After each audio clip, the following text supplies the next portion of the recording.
Welcome to our last video in this module, where we'll be exploring altered states of consciousness. This is Kristen Lazarova, and in this video, we're going to be looking at drug abuse. We'll also be taking a look at hypnosis and meditation. A key concept that underlies what we're going to be exploring in this video is that psychologists explore how altered states of consciousness change our brain and influence our behavior. In this video, you're going to learn about the neurotransmitter systems that are impacted by various categories of drugs. You're also going to learn about how different categories of drugs affect behavior and experience, and about the diagnostic criteria for substance use disorders. And then you'll be learning about how meditation can alter consciousness. Psychoactive substances are chemical substances that act on the brain to affect emotional or mental states. They affect things like mood, thought processes, perception, and behavior. And people use psychoactive drugs for many different reasons. They may use them to change, for example, their level of alertness, like stimulants might be used to perk them up or give them more energy, or depressants might be used to relax a person and then to make them drowsy so that they can fall asleep. Some people might use psychoactive drugs to alter their mental states by getting high or to induce feelings of intense pleasure. Some people might use psychoactive drugs to blunt awareness of the stressors and strains of daily life or to seek some type of inner truth, as is the case, for example, in many tribal societies who regularly use psychoactive substances as part of their spirituality. Some psychoactive drugs like heroin, cocaine, and other substances are illegal. And then substances like alcohol and nicotine and marijuana in some states are legally available, but restrictions are placed on their use or their sale.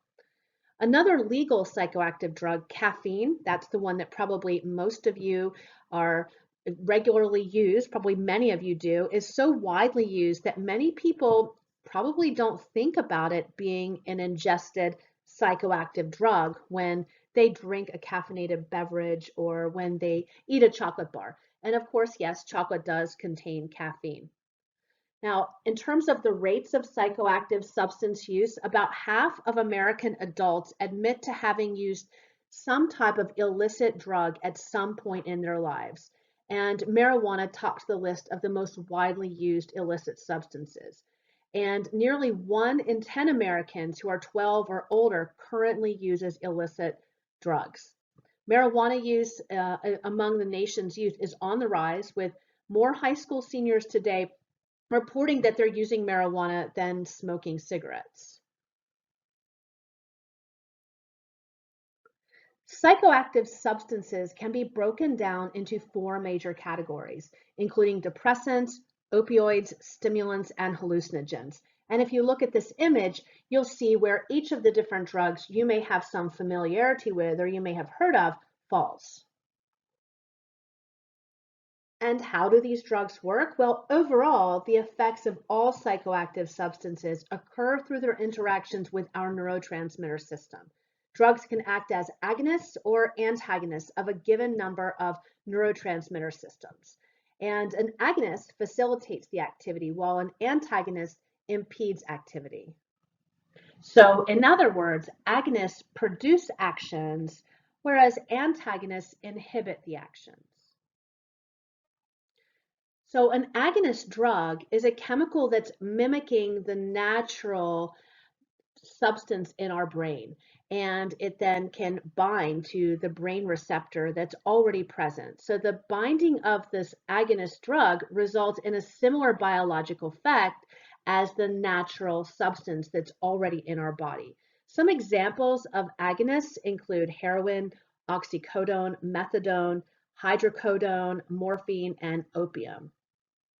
And of course, these drugs bring relief of pain, and strong doses may have many side effects that are related to respiration, organ failure, or drowsiness and numbness.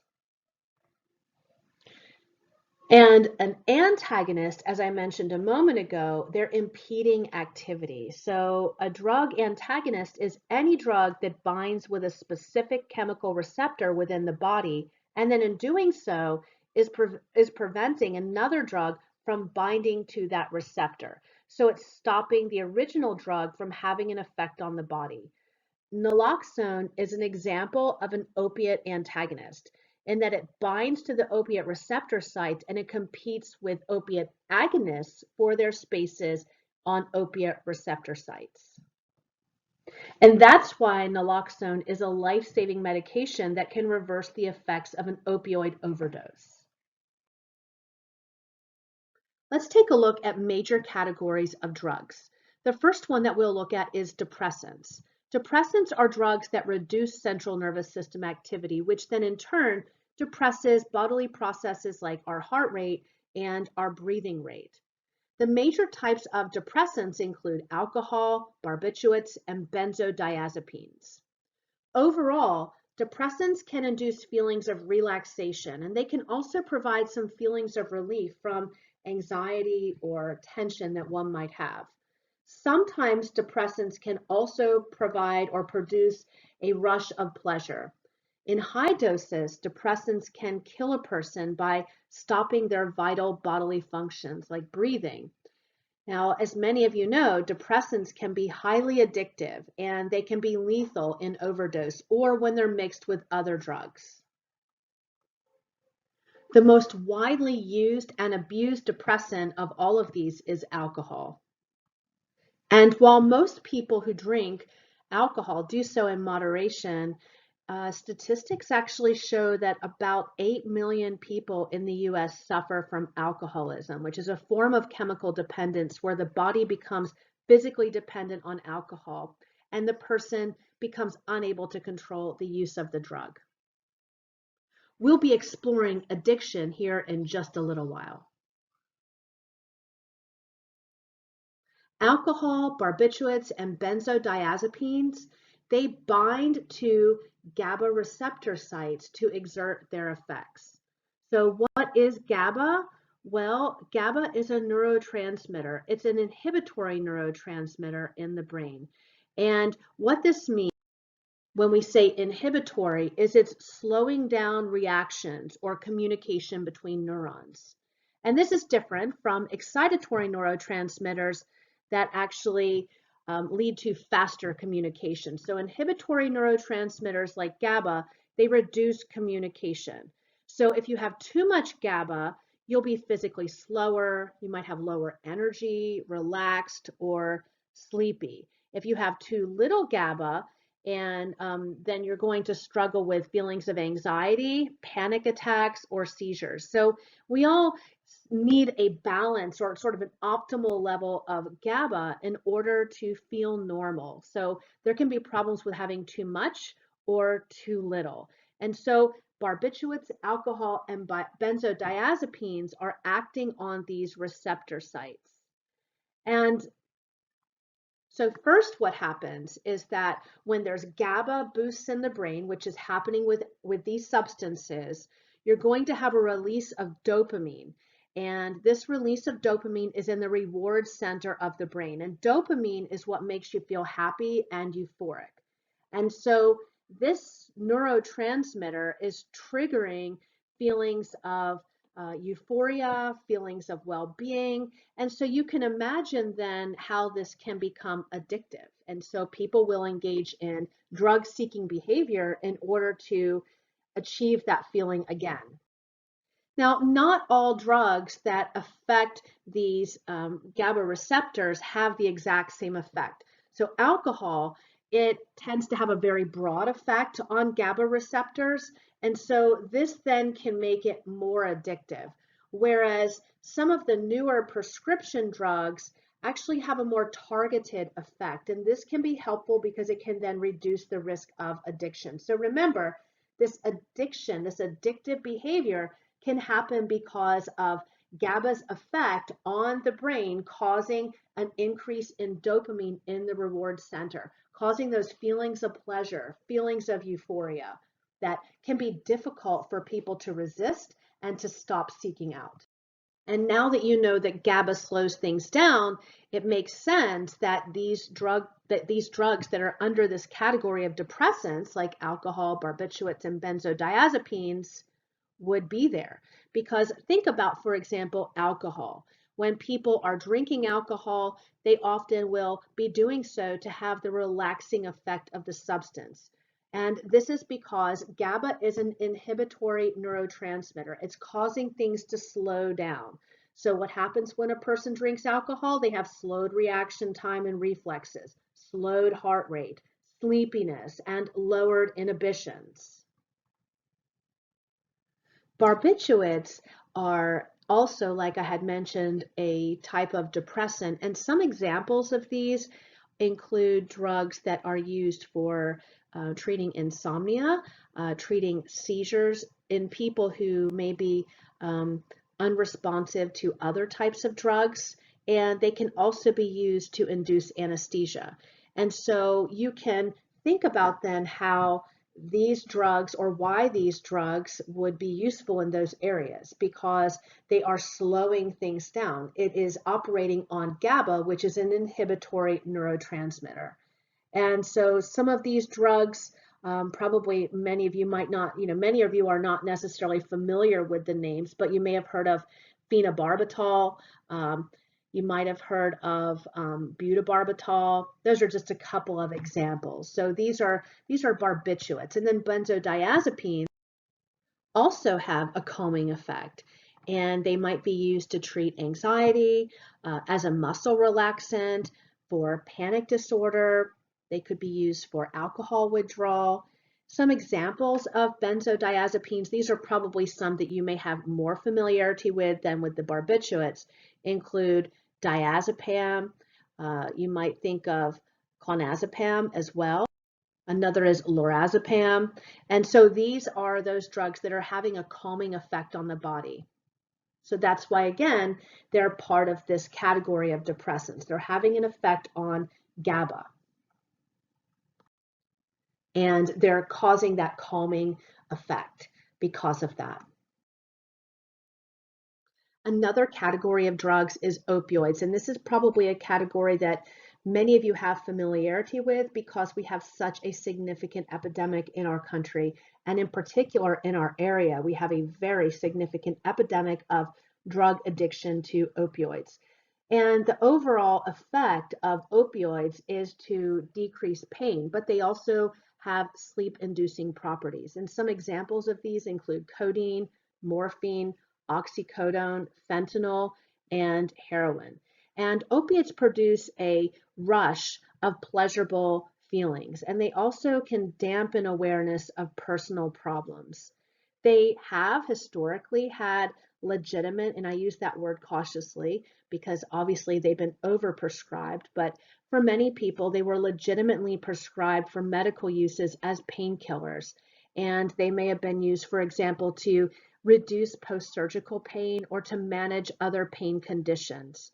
But the problem is that these drugs have become abused outside of pain management. And so that people are seeking these drugs illegally, and not because they're trying to reduce pain, but because they have developed an addiction to them. They may be dampening awareness. And of course, there's the euphoric feeling, especially initially when someone starts using these substances. And then eventually the person feels as though, physiologically, it feels as though they need to have that substance just to feel normal. And so there's that constant chasing that original high. And that original high is not going to be achieved. It's because you're eventually becoming very tolerant to that substance. So opiates are similar in their chemical structure to endorphins. And if you'll remember in our last module, endorphins are a type of neurotransmitter, and they block pain and they regulate states of pleasure. So opiates mimic the actions of these endorphins by stimulating brain centers that produce feelings of pleasure. So you can imagine then how easily addictive these substances can become. When someone uses a drug, for example, like heroin, it initially provides a euphoric rush, and this will last about, depending on the individual and how long they've been using or abusing this substance, about 5 to 15 minutes. And this is a very intense rush. And then after that rush, the person has a relaxed and drowsy state. And so, the person's problems and worries temporarily are gone. They're not in the forefront. The problem, though, is that for this individual, that relaxed state fades, and then the person may seek to use that substance again to return to that drug state. And then as tolerance develops, the user may begin needing higher doses, and then this can lead to dangerous overdoses. And believe it or not, with heroin, physical dependence can develop within only a few weeks of regular use. The abuse of opioids has become a significant problem in the United States and worldwide. And as you can see here, by 2019, an average of 130 people died each day of an opioid overdose. In the world, in 2017, the World Health Organization estimated that about 115,000 deaths occurred around the globe in 2017 that were attributable to opioid drug use. And in the United States, the following year in 2018, opioids killed almost 50,000 Americans, more than the number killed by firearms. Something that's compounding this opioid crisis is the illicit manufacturing of fentanyl. And fentanyl, when it's mixed with other drugs like cocaine and methamphetamine, can lead to death. When people think about opioid abuse and the opioid crisis, often people will think about people who are young or on a wild path of self-destruction, but it's not uncommon for people who are abusing opioids to be middle-aged parents who have grown children, people who are married, and even people with young children or people who are grandparents. And what's been discovered about addiction is that it often, especially when we're talking about opioids, is that it often begins with some type of workplace injury or someone who may have been injured in an accident, and that the person then becomes addicted to opioids, and then they eventually lose their jobs, their home, and their family. So these people were oftentimes who have opioid addiction, they're adults who became addicted after being prescribed painkillers for injuries. And these injuries could be other health conditions. So it might be that someone had surgery and then they're prescribed opioids. And as many of you probably know, this opioid crisis actually started when drug companies would say that these drugs were either less addictive or non-addictive in comparison to drugs like morphine, and that they had no dangerous side effects. And so naturally then doctors began prescribing these drugs thinking and seeing, at least initially, that there were no repercussions to patients who were taking them. And then this led to a growth in the prescription opioid business. And it then pushed the distribution of opioids to levels that that have, really got very high. And they are in decline because of the opioid crisis gaining so much recognition or awareness. And many doctors are very reluctant today to prescribe opioids. But still, it is, even though many are reluctant to prescribe these drugs, there are some that still do. And then this contributes to the epidemic that we're dealing with today. And then we also have the selling of these opioids outside of getting them from prescription. So someone might get the prescription and then they're selling them. So what I'm referring to, of course, is oxycodone, hydrocodone, the ones that are prescribed by the doctor. And other opioids then include those that are illicit, like heroin, for example. And so if someone who is abusing these prescription drugs is unable to gain access to them because now the doctors are less likely to prescribe them, they may resort to using other substances. And this can be dangerous because think about heroin and how it has to be used. So when someone's using heroin, let's say they're using a needle to inject heroin, there's lots of dangers associated with that. So it's a significant problem, and it's important to know what the symptoms are or signs are that someone you know has an addiction, so that you can be present to be there for them and to help them to get, if they're ready, to get the treatment that they need. We need to remove the stigma of addiction. It isn't something that only happens to people who are weak. There's a biological reaction that can actually happen to anyone with or without their knowledge. The third drug category that we'll look at is stimulants, and these are drugs that heighten the activity of the central nervous system. And these include drugs like cocaine, amphetamine, MDMA, and nicotine. These drugs can lead to both physiological and psychological dependence. And drugs like amphetamines and cocaine are used to produce a pleasurable high. Now, stimulants like Adderall or Concerta, they have some therapeutic uses in treating attention deficit hyperactivity disorder. And we'll be looking at that disorder later in this course. I do know that there are many people who believe that this is not a real disorder, but it actually is. It results in very different brain activity than those of people who do not have ADHD. There are actually 6 regions of the brain that are different in their activity in people who have ADHD versus people who don't. So amphetamines can be very helpful for people who have ADHD. It sounds counterintuitive, but stimulants actually help that person's brain to focus and to be more calm. But for people who don't have ADHD and abuse stimulants, it can cause the opposite effect. But these drugs like Adderall and Concerta, they can become drugs of abuse when they're used for non-medical purposes. And some students will misuse or abuse Adderall as a kind of drug that they think will boost their attention or alertness while they're studying. And they may not realize how addictive these drugs can be, or that these drugs can cause some really serious side effects that can have an effect on their overall health and well-being.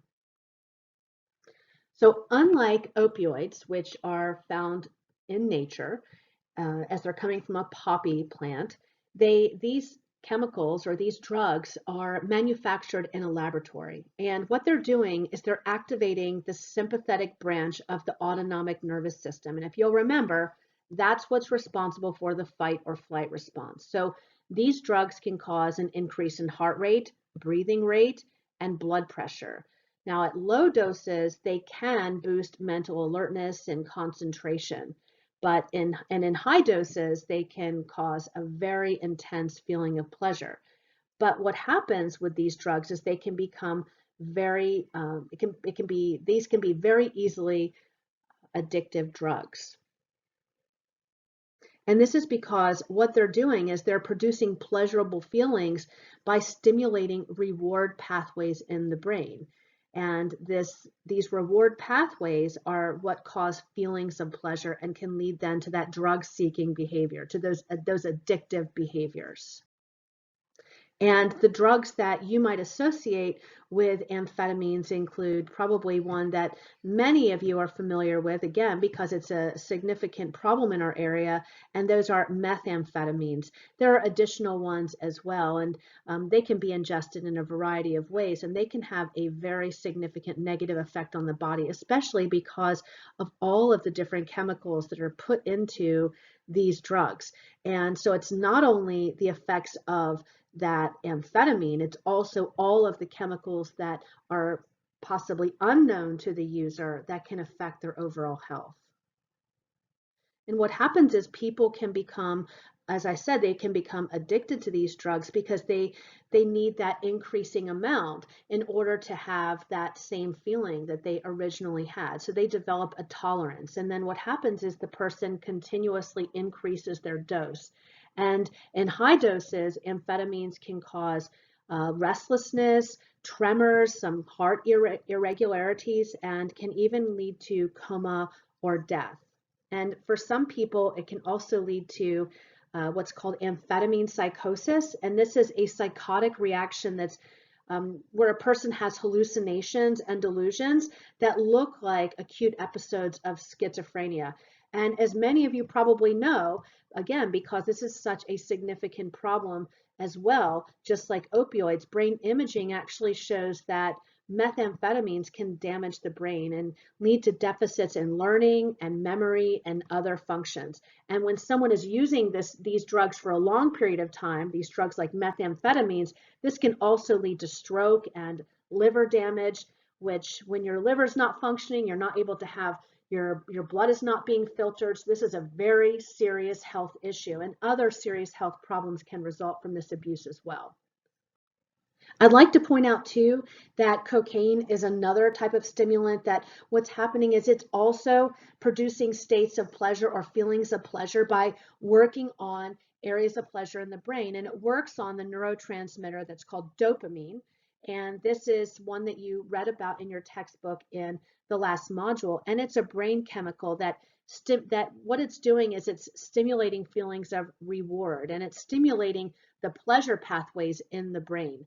And so these are brain circuits that are critical for survival. So things that you do that are critical for survival, like when you eat and you enjoy your meal, you have the reward pathway being stimulated. And so we have these reward pathways because they promote survival. And drugs like cocaine, for example, they hijack that pathway, and then it can cause addiction, where the person is seeking out that substance because they're seeking those feelings of pleasure.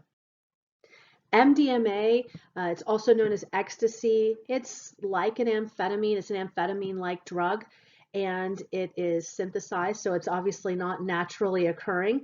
And it produces some mild feelings of euphoria and hallucinations as well. And this particular drug can have some really serious, undesirable psychological effects. It can lead to insomnia. It can lead to depression and anxiety. It can lead to some states of paranoia and even psychotic symptoms. And psychotic symptoms meaning hallucinations and delusions. And when a person is using this drug often, they are at an increased risk of having some cognitive deficits. Cognitive deficits meaning reductions in their ability to remember, to learn, and to pay attention. There are also physical effects. So when a person is using this, they have an increase in heart rate and blood pressure. They may also have some feelings of body warmth. And when a person takes this drug in high doses, it can lead to loss of consciousness and death in severe cases. And you all know what nicotine is. It's a mild stimulant, but very addictive, naturally found in tobacco. And probably as many of you know from maybe your family members or friends, physiological dependence can happen pretty quickly within just the first few weeks of cigarette smoking. And nicotine use can also lead to psychological dependence, so that the person may use nicotine as a way of coping with the stress of everyday life.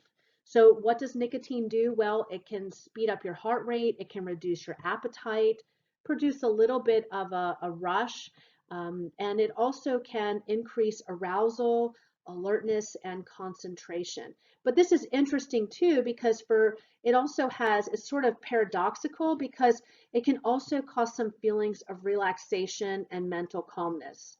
And overall, nicotine is acting on the brain by releasing endorphins. And so this then results in states of pleasure occurring. And so, other drugs, like I mentioned just a little while ago, like alcohol, also cause a release of endorphins. And this can help to explain those pleasurable effects. Most people who start smoking when they're young, when they're in adolescence, or when they're teens. And it's estimated that about 1 in 3 people who are young who begin smoking then will eventually die of some smoking-related disease. But as many of you know, also because of many health campaigns, you know that quitting smoking can significantly reduce the increased risk of death that's associated with using tobacco. The last category of drugs that we'll look at are hallucinogens. And these are drugs that alter sensory perceptions. And what they can do is produce distortions or hallucinations that can be visual, they could be auditory, or other sensory forms. Hallucinogens can also induce feelings of relaxation and calmness in some people, but for other people, they may cause feelings of paranoia or panic. These drugs are not known to produce physiological dependence, but For some people, they may experience a psychological dependence where the person who's using them begins to depend on them for helping them to cope with problems or stressful life experiences that they're going through. How do hallucinogens affect our brain? Well, it depends upon the hallucinogen. So different neurotransmitter systems are affected depending upon the drug. So let's take a look first at these different types of drugs, and then we'll look at how they work. If we look at mescaline, mescaline is also known as peyote. I will say too, though, that although peyote is naturally occurring, it's a cactus, that people do make mescaline synthetically as well. And as probably most of you know, people have used hallucinogens like peyote for hundreds of years, and most of the time they were using them for religious rituals or ceremonies. And mescaline leads to very rich visual hallucinations. However, mescaline is considered to be a Schedule 1 drug, and for some of you, you may know that Schedule 1 drugs are thought to have a high potential for abuse, and there's also no currently accepted medical use and treatment in the United States for this schedule of drugs. But it's interesting to note, though, that it does remain legal in certain religious ceremonies that are registered by the Native American Church. So what are the effects? Well, as I mentioned, it can lead to some very rich, very vivid hallucinations. Some people may have feelings of pleasure. They may have feelings of, being enlightened. They may also have feelings of being in a dreamlike state or a slowed passage of time. They may also have a mixing of the senses, and this is known as synesthesia, and some of you may have heard of this before, and I've actually had students who have this just naturally happening with them. It's not common, but it does happen where a person, when they hear something, they actually, where you and I will actually hear the sound, they'll actually see the sound. So synesthesia means see, like you're actually seeing, you're mixing up the senses. So a person who has this would see a sound or they might hear colors. Now, this is very rare for that to happen in individuals, but it is something that happens with drugs like mescaline. And mescaline can make people very sick. It can cause extreme nausea. There's some other pretty bad side effects, like a person can have tremors, they could have racing heart, and sometimes people could experience, there's been reports of people having seizures. So it's certainly, even though it's naturally occurring, except in some cases where it's synthetically created, can have some very serious side effects. And LSD, it produces vivid hallucinations. This is not naturally occurring. It's made in, it's made in a laboratory environment. It's synthetically created. And it has a lot of different effects on the body that include pupil dilation. A person may have an increase in heart rate, increase in blood pressure. A person might have tremors. They might have a reduced appetite or have trouble sleeping. The person who takes LSD can experience some distortions in space and in time. And when people take higher doses of it, this can then lead to some very intense visual hallucinations. And actually, they've done some interesting research and found that when they've looked at the brains of people who were under the influence of LSD, they found that they're actually, when someone's using it, that these visual hallucinations that they're having are coming from a part of the brain that's associated with using one's imagination rather than actually seeing something in the real world. The experience that people report after using LSD, sometimes the experience people don't report having had a bad experience. Often, that's people don't, but there are instances where people do, and where people will say that, they feel a lot of anxiety, they have some delusions of persecution, so they're afraid that other people are out to harm them or hurt them. They may have some psychotic reactions. Sometimes people may have flashbacks, which is where they have a sudden re-experiencing of some of the perceptual distortions from taking LSD. Another type of hallucinogen is PCP, and for people who've used this in lower doses, they may feel disconnected from their body and feel euphoric.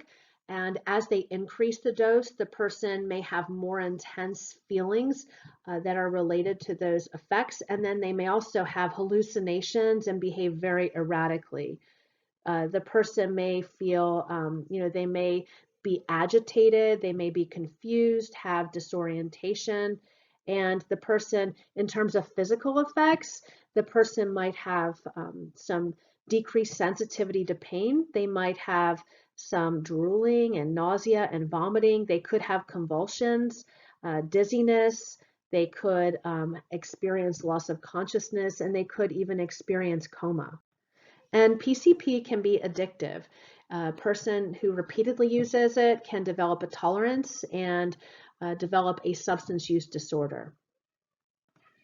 Ketamine is similar in its structure to PCP, and it's a medication that's used to induce a loss of consciousness or anesthesia. So it's used in a medical practice setting, but it can also produce relaxation and it can relieve pain, and it's used in people and in animals.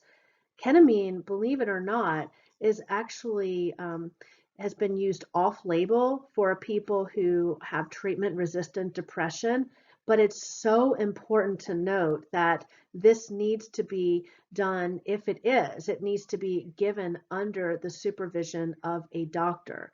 Ketamine may be beneficial to some people with mood disorders, but I have to say that it's so important to consider the potential consequences of using this and the very addictive nature of using ketamine. And the FDA has not yet approved this drug for treating depression. So what are some of the potential effects if you're using it regularly?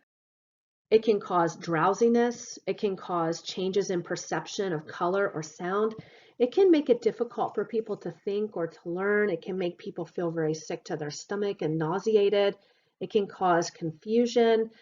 It can cause some slurred speech. And these are just a few of the effects.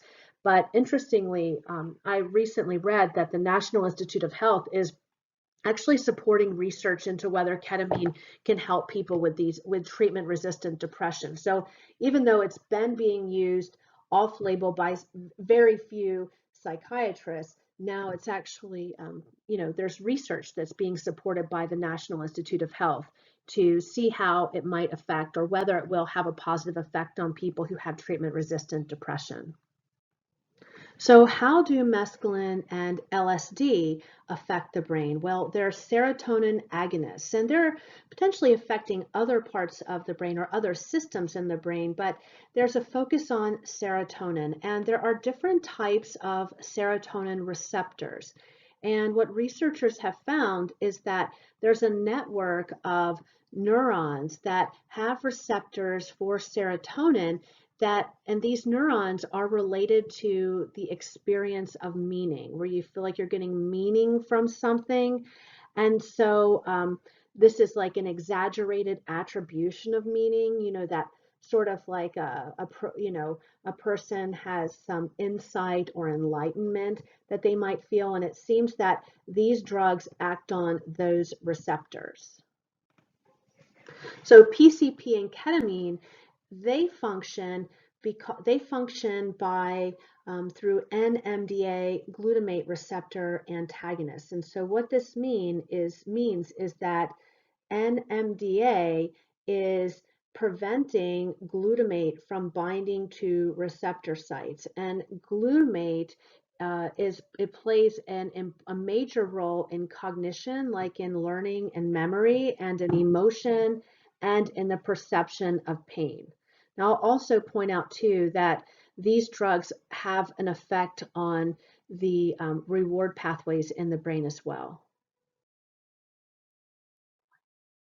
In the United States, substance use disorders are diagnosed using the Diagnostic and Statistical Manual of Mental Disorders. This is a manual that is put out by the American Psychiatric Association, and it really is the gold standard text on the names, the symptoms, and the diagnostic features of every recognized mental disorder, including addictions. And the criteria for diagnosing addiction that's in this manual is based on years of research and clinical knowledge. The most recent publication of this manual is 2013. You can find the diagnostic criteria for many different disorders by just doing a search online using any search engine by searching the disorder and then DSM-5. You also can find this manual in the library by just asking someone at the library front desk where it is, and they will point that to you because I believe it's at the reference in the reference area. I don't think you can check it out at the library, but it's definitely a very interesting manual if you want to learn more about psychological disorders. So how are psychological disorders like substance use disorder diagnosed? Well, when we look at substance use disorder, the overall criteria is that they include a pattern of symptoms that result from the use of a substance that you continue to take despite experiencing problems as a result. And what I would like to do is just read the criteria for you. I'm not going to ask you to memorize these criteria, but I think it's helpful for you if you think about someone that you know and you think that they have an issue with abusing substances. And then also you can gain an overall summary or idea of what a substance use disorder is. So here are the criteria. The person, the person has problems that arise from substance use, and there are 11 criteria. So 1, taking the substance in larger quantities or for longer than a person meant to. 2, wanting to cut down or stop using the substance but not managing to. 3, spending a lot of time getting, using, or recovering from use of the substance. 4, cravings and urges to use the substance. 5, not managing to do what you should do at work, home, or school because of substance use. And 6, continuing to use even when it's causing problems in relationships. 7, giving up important social, occupational, or recreational activities because of substance use. And 8, using substances again and again, even when it's putting you in danger. And 9, continuing to use even when you know that you have a physical or psychological problem that could have been caused or made worse by the substance. And 10, needing more of the substance to get the effect that you want. In other words, you've developed a tolerance. And then 11, development of withdrawal symptoms, which can be relieved by taking more of the substance. The Diagnostic and Statistical Manual actually allows for clinicians to identifiers to specify how severe or how much of a problem this substance use disorder is. So as I read through these symptoms, some of you may know someone who meets maybe 2 or 3 of these, and that would indicate a mild substance use disorder, whereas 4 or 5 would indicate a moderate use disorder, and then 6 or more indicates a severe substance use disorder. In the United States, the DSM-5 is generally what's used for diagnosing psychological disorders. And again, it's put out by the American Psychiatric Association. The World Health Organization also provides criteria for psychological disorders. And this is a manual that's used around the world, and it not only provides criteria and information related to psychological disorders, but it also provides some of the symptoms and criteria for different medical conditions. It also provides the codes for insurance coding and for statistical tracking of illnesses and for categorizing global health. And again, it's used across countries and it's provided in different languages. So some of you may have heard of this ICD-11, which is the International Classification of Diseases, and it's in its 11th edition. Drugs can cause physical dependence and they can cause psychological dependence. And a physical dependence involves changes in normal bodily functions when a person quits using a substance. And physical dependence is characterized by tolerance, where a person needs increasing amounts of the substance in order to achieve the same effect. And then also the person experiences withdrawal, so that when they stop using the substance, they experience negative effects that are unique to the drug that they've been abusing. While not all drugs can cause a physical dependence, many often do, and many often will create a psychological dependence. And this is where the person has an emotional need for the drug, and they may then use the drug in order to relieve psychological distress. They might use the drug to relieve feelings of anxiety, to reduce feelings of worry, to reduce some uncomfortable feelings that they have in social situations. So there's this emotional need to use the drug. Hypnosis is an interesting area of study that's related to consciousness. And the question that many have is, does it actually work? Is it effective? And if it is effective, in what ways is it effective? And how does it work? So what is hypnosis? There was an article in the Journal of Neuroscience and Biobehavioral Reviews that defined hypnosis. And what they said was that the authors of the study said that it's a kind of top-down regulation of conscious awareness. And this is what's meant by this is that you have mental representations overriding your physiology, your perception, and your behavior. And there are two important components to hypnosis. This includes induction and suggestions. And so hypnotic induction is the first suggestion that's delivered during the process of hypnosis. And then suggestions, they are what the hypnotist might say that then elicits an involuntary response from the participant. It seems that some people are more suggestible than others, and researchers have actually found that people who are very suggestible, they're more likely to have a reduced sense of self-control, or what we might call agency, over themselves under hypnosis. So what does the research have to say about hypnosis? Remember, in this class, we want to focus on what the research says. You may know someone who's undergone hypnosis and it's worked for something that I'm not listing for you, and I'm certainly not going to be listing everything, but I do want to point out that we're focusing on what the research says instead of individual experiences. And it's not to invalidate those experiences, but we want to focus on what the research says because it's less likely that there's the bias that we might find in those anecdotal individual experiences. So what is it helpful for? Well, it seems to be helpful for people who have insomnia and sleep disorders. It's actually been shown to be helpful in people who have nightmares and night terrors. You learned about those earlier in this module. It's been shown to be helpful in treating migraines for some people.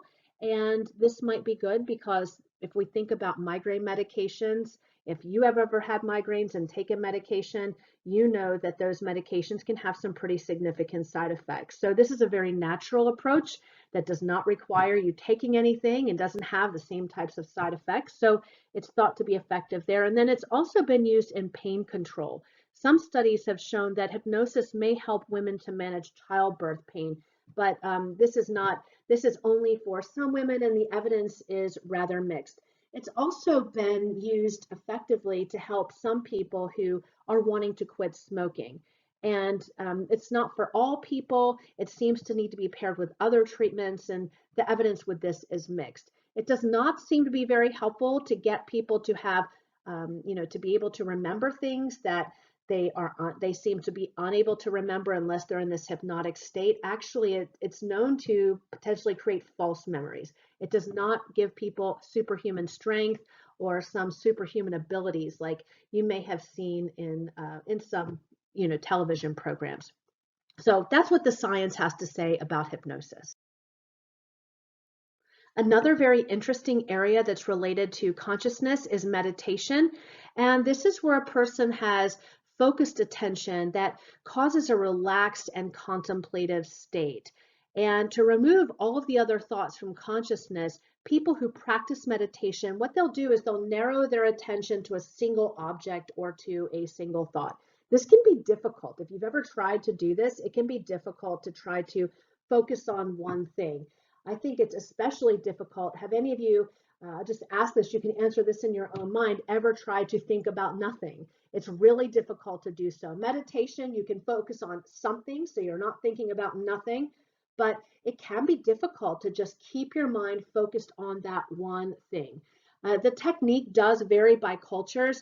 If we look at, for example, in ancient Egypt, they would, use an oil burning lamp.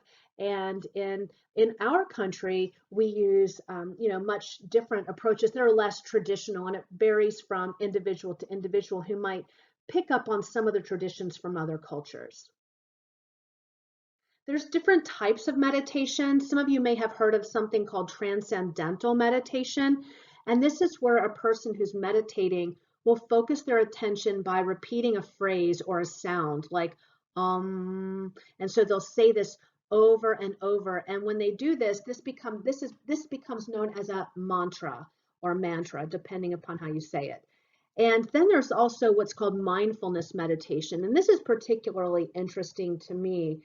There's a lot of research that supports the great effects of this among people who are, from young children to people who are older.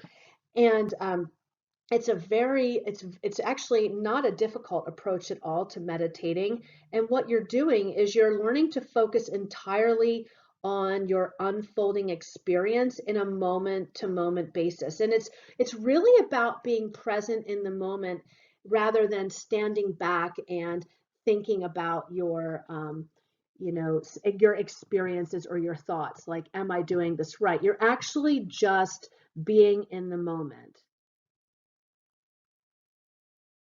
If you're interested in meditation, I would encourage you to look up some free apps on your phone, or you can find some on your computer. There are some great, easy apps, ways for you to use meditation in your life. You can integrate it into your life and just by using it for a few minutes a day. And there are some great health benefits. So let's take a look at some of the benefits. We know that meditation can be very helpful in reducing stress. So it also can be helpful as we think about stress, we can think about how having high levels of stress can result in high blood pressure. So naturally, if we are reducing stress, we can experience a lowering of blood pressure. It's also been helpful in relieving chronic pain and reducing insomnia. So for people who have trouble falling asleep or staying asleep, it's also been shown to be very helpful in addressing some of the symptoms of anxiety and depression. And it's actually, the research suggests that meditation is causing some physical changes in the brain that are linked to improved memory and also in emotional processing. And these are changes that are distinctly different.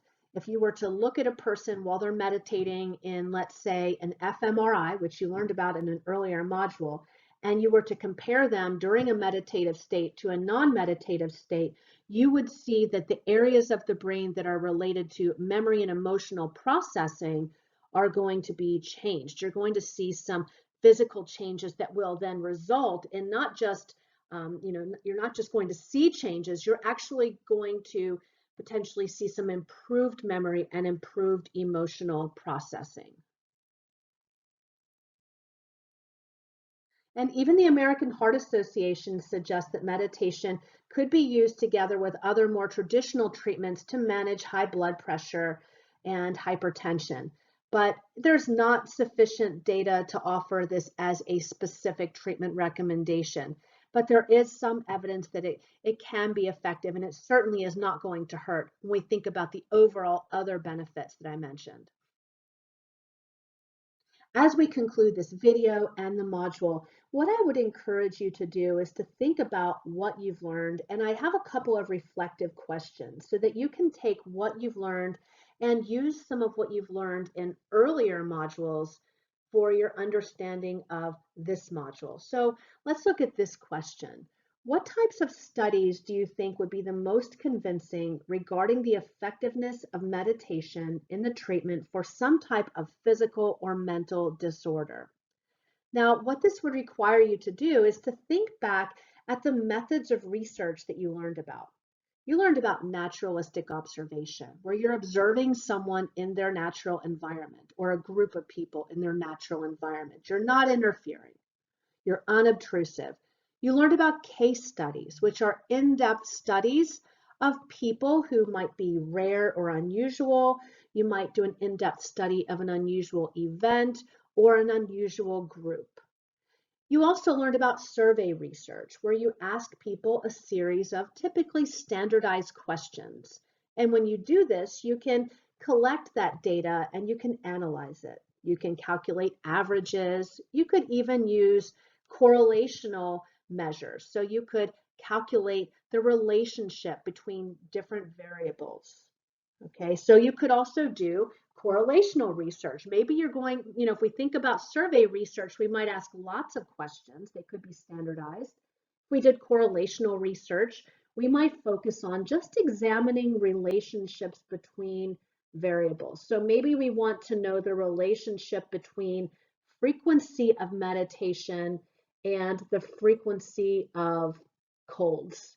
And maybe we would find that people who meditate often are less likely to get colds. Now, as you learned in the earlier module on research methods, you learned that correlation does not mean causation. And you learned that two things may be connected, but they may be connected for some other reason than cause and effect. So it may be, for example, if we did correlational research on this, we might find that the more one meditates, the fewer colds the person has. But it may be that people who tend to be calmer, or maybe people who tend to have more free time, or maybe people who have more financial resources. We don't know, but it may be one of those variables is what is contributing to both of those variables being connected. So maybe people who have more free time are more likely to meditate and they're less likely to get colds. So there may be a relationship, but we don't know if it's causal. We could also do experimental research.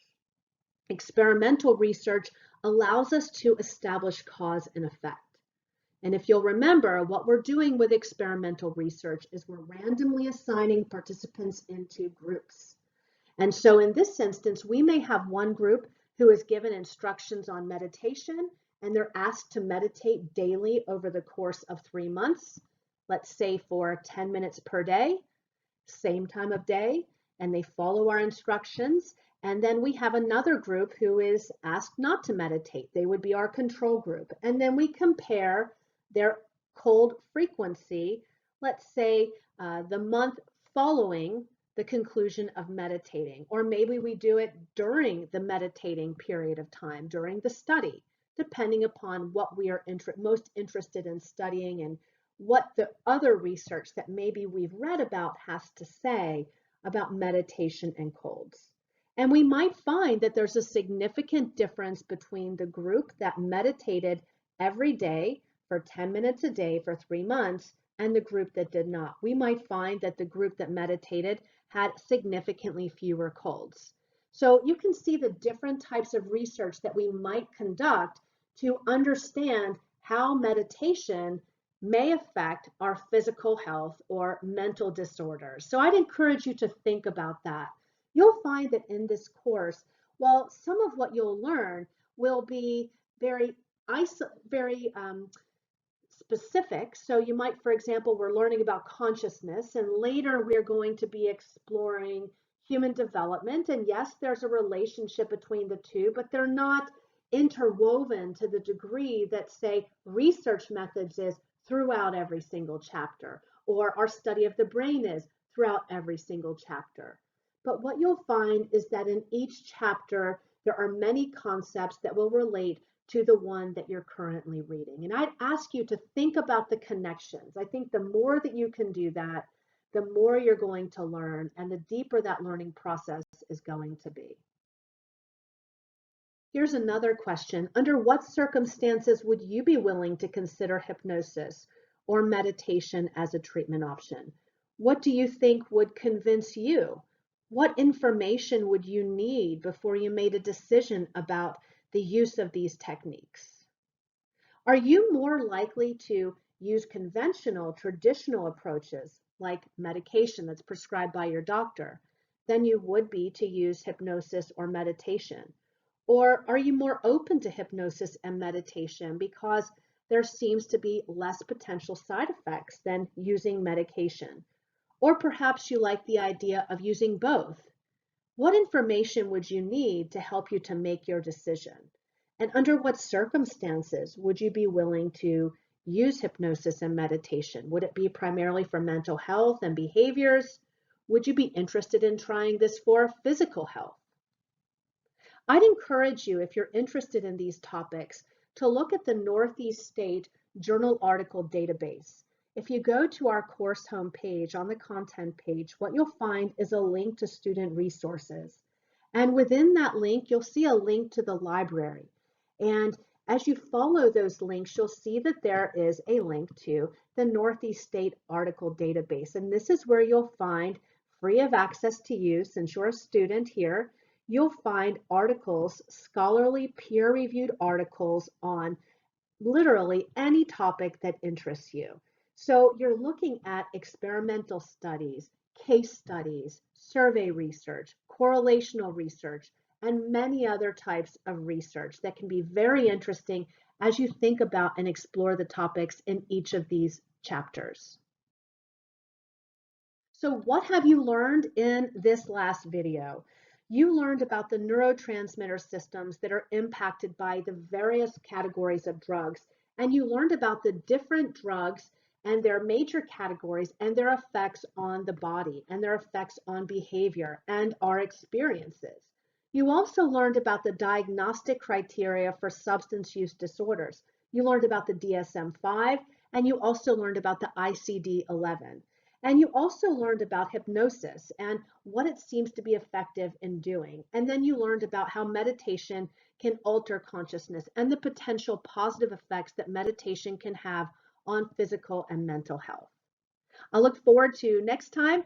And if you have any questions, please be sure to let me know. Thank you.